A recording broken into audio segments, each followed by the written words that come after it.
అధికారం ఉంది కదా అని అడ్డగోలుగా వ్యవహరించారు. ఇప్పుడు అధికారం కోల్పోగానే తాము చేసిన అడ్డగోలు వ్యవహారాలు ఎక్కడ బయటపడతాయోనని కలుగుల్లో ఎలుకల్లా దక్కున్నారు. వీరిని నమ్ముకుని మండల గ్రామ స్థాయిలో పెత్తనం చేసిన నేతలకు ఇప్పుడు చెమటలు పడుతున్నాయి. ఎందుకంటే అక్కడ మన ఈ అడ్డగోలు వ్యవహారాలను ప్రస్తుత ప్రభుత్వం ఎక్కడ ప్రశ్నిస్తుందోనని.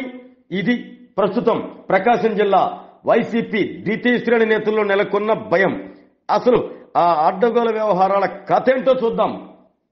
2019 నుండి 2024 వరకు జిల్లాలో వైసీపీ పార్టీ పెత్తనం జిల్లాపై ఎలా ఉంది అంటే ప్రశ్నించటానికి లేదు, మాట్లాడటానికి లేదు.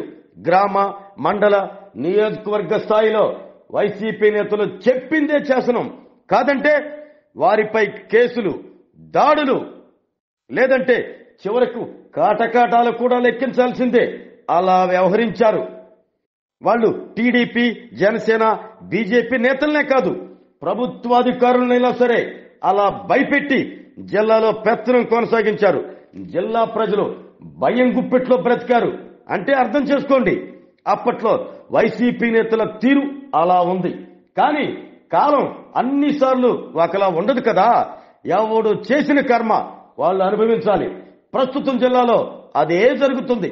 2024 ఎన్నికల్లో మేము సునామీ సృష్టిస్తామంటూ వైసీపీ నేతలు డాంబికాలు పలికారు. కానీ ప్రజలు ఎందుకో ఆ సునామీకి అడ్డుకట్ట వేసి జిల్లాలో 12 నియోజకవర్గాలకు గాను వైసీపీకి కేవలం 2 స్థానాలకే పరిమితం చేశారు. అంతేకాదు రాష్ట్ర వ్యాప్తంగా కూటమి ప్రభుత్వం సునామీ సృష్టించగా వైసీపీ కేవలం 11 స్థానాలకే పరిమితమైంది. అంతే. అప్పటి వరకు ఎగిరెగిరి పడ్డ వైసీపీ నేతలు పత్తా లేకుండా పోయారు. ఇప్పటికి 100 రోజులు ఎన్నికల ఫలితాలు వచ్చి, కానీ వారు పోటీ చేసిన నియోజకవర్గాలకు ఆ నేతలు ముఖం చాటేసి తిరుగుతున్నారు. ఒక్క దర్శి, ఎర్రగుంటపాలెం నియోజకవర్గాలు తప్ప మిగిలిన ప్రకాశం జిల్లాలోని 10 స్థానాల్లోని నేతలు పాపం నియోజకవర్గంలోని నేతలు చూడాలన్నా కంటికి కనిపించకుండా తిరుగుతున్నారు. వారి అండ చూసుకుని గతంలో ఆ నియోజకవర్గంలో పెత్తనం చేసిన మండల గ్రామ స్థాయి నేతలు ఇప్పుడు ఆ నేతల చూపు కోసం ఎదురు చూస్తున్నారు. ఎందుకంటే గతంలో చేసిన అడ్డగోలు వ్యవహారాల్లో ఎక్కడ ఇబ్బందులు వస్తాయో కనీసం రక్షించడానికి మా నేతలు వస్తారా రారా అనేది ఇప్పుడు వారిలో వస్తున్న ప్రశ్న.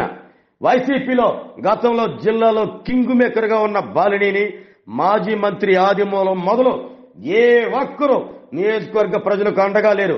దీంతో వైసీపీ ద్వితీయ శ్రేణి నేతలు, కార్యకర్తలు ప్రస్తుతం జిల్లాలో లోబో దిబోమంటున్నారు. ఎవరికి వారే తమ తమ తప్పులు తెలుసుకుని కూటమి నేతలతో మంతనాలు జరుపుకుని పార్టీ మారటానికి సిద్ధమవుతున్నారు.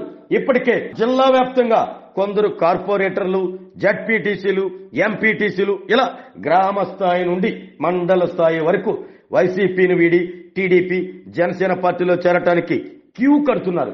మరో కొద్ది రోజులాగితే జిల్లాలో వైసీపీకి నేతలు కరువయ్యే పరిస్థితి.